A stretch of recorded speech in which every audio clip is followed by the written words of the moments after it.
Let's do a musical version of The Office where we each get to play several different of those characters. Hi, everybody. How are you? Oh, Hi. hi, Great. Lisa. Hi, Lisa. Congratulations on this show. It is such a powerful show. I was lucky enough to get to see it live when it was here in LA. And now you're kind of going to a global audience. You're getting the chance to spread this message. With the events of this last year, has this show taken on a new meaning for you? Oh boy. Yes. Well, first of all, if you saw it in LA, I did the tour, so you probably saw me in it, I which know, is really I cool. looked at my little book back there and it had you in it, so I was Oh, like, that's so cool. Oh my god, I loved being in LA. But to answer your question, yes, I think the events of the last year and a half have made the show more potent and more powerful than I knew it could possibly be. I always knew that it was really emotional and powerful, like I said, but it just makes you think about how we must band together as human beings in the face of uh, crisis or tragedy. And when we first got together and were rehearsing for the live capture, it was pretty incredible to sing through the score, to read these lines that we've sung the score, we've said these lines for some of us for years, and they had new power, and sometimes it was too much to bear, too much to think about what we've all been through and apply it to the show. So it just feels that much more precious now. It feels like just that much more necessary, that much more important, and relevant. Definitely, I have an even deeper appreciation than I already had, not only for the piece, but for my colleagues. Coming back into rehearsal, I was reminded of their immense talent and what everyone is bringing. And I just got to see the movie, and I realized seeing the film that I had not seen a lot of their work because I'm on stage with them, and a lot of the time we're just supporting what someone else is doing in a moment. And so I'm behind them to see their faces, to see what they're doing, the nuances of their performances really, really knocked me out. So that was the most exciting thing for me coming back for sure. Definitely echo that. It was just I think just being able to be around one another too, that feeling of, oh my gosh, there's all my friends, and that there's these beautiful, wonderful people that I love so much, and then all of a sudden we're singing together, and then we're hearing the message of the show, and it came together in pieces because it was all about rehearsing and then moving to the stage. And so I think that the progression, the natural progression that it took, it was necessary because we didn't know it well enough to jump right back in, but but for one thing. But then all of a sudden it started to click back in, and then you started to find those moments again, and we're looking at each other, and it was sort of like that. Peter, you're doing it, Peter. We're all like, there we are.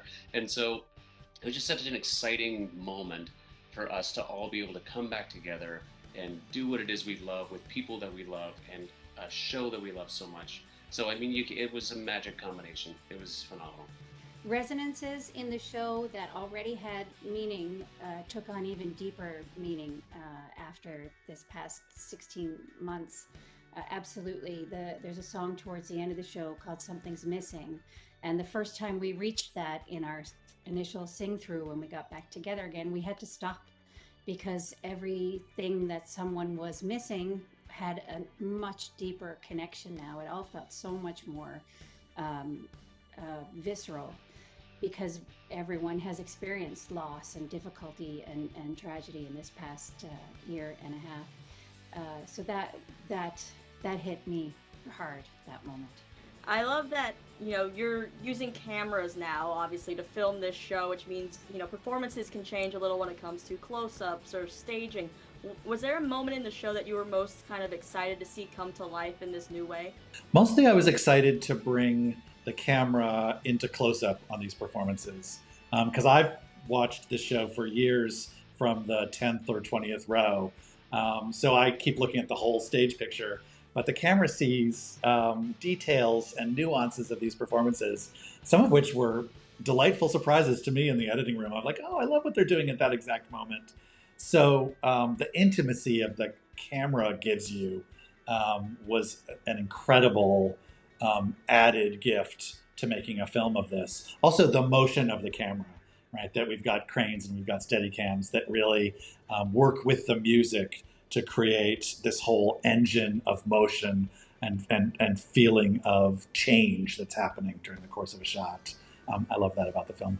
I think anything where we could actually get up close to one of the actors or capture like a moment when they switch characters or when they're handing off props to each other, because that's what they do. It's a very theatrical piece, and that is still true, but you get to see it from so many different angles, from up above, from behind the wood slats in the back, from sides going, right through, as if you're on the stage. I think it just looks beautiful, and I'm excited about the whole thing. And I know that there's a scene in the show, obviously, where we get this 10-year update. It's kind of wild to think that it's now been 20 years since those events. Have you kept in touch with those original people, and have you ever thought about maybe putting another update now that we're 20 years past to see if those people are still talking and coming together? What's been wonderful about it is, we went out to Gander to interview people on the 10-year anniversary. That's how we first met them all. And since then, they've been coming to see the show, and we watch them watching the show. And Captain Beverly Bass, who's portrayed in it, I think is winning. We've lost count, but it's closing on 200 times she's seen the show. And so many others have been to see the show. And part of that is we went out during a reunion when people were coming back to commemorate the, people fell in love, people made lifelong friendships. And so each time there's an opening in Australia, around the world, people come together for a new reunion because of the show. And there's something really wonderful about that. This company of people, it's actually 5 companies around the world when we shut down, and the real life people are in hourly contact with each other. Everyone is Facebooking and tweeting and emailing, and also keep on regathering for opening nights around the world. So everyone has met everyone.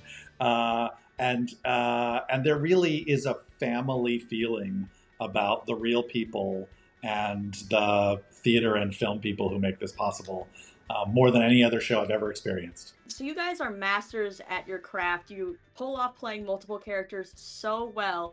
If you could take that and be multiple characters in any kind of movie, TV show, or other, Broadway show, what would you like to take a stab at? Oh, everything. I would love to do something like Stones in His Pockets, which is a 2-person show where they play everybody in the cast. I actually, in the interim that we were off, wrote a 1-woman show where I got to play a bunch of different characters. It's that trick that every actor loves to be able to pull out, to be able to kind of talk to yourself on stage and do it effectively. It really is just showing off more than anything else. Oh, I'm terrible. Forgive me, Lisa. I'm terrible with that question. To me, it's like the job that I have is the job that I want, and I don't look ahead. And if I dream at all, I'm a writer. I write songs. That's where it goes. Let's do a musical version of The Office where we each get to play several different of those characters. How about that? I'd like to get a crack at Michael Scott. Can we copyright that idea right now, please? That would be Let's amazing. do that right here. That's amazing. I've always thought, I'd love to play a character like Dexter.